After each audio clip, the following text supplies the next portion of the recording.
Hello everyone. Welcome back to our YouTube channel, Tech It Simple. So, today in this video, I'm going to show you how to download Threads on iPhone. Let's get started. First, let's open the App Store. Here, search for Threads. Now, here it is. Click on the Get button.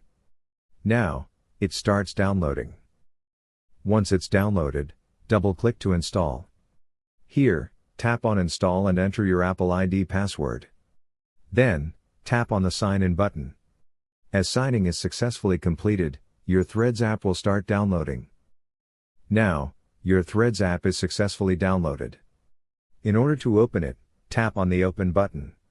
So, in this way, you can download the Threads app on your iPhone device. That's it for today. If you guys like this video, do not forget to like, comment, and subscribe to our channel. Thank you for watching.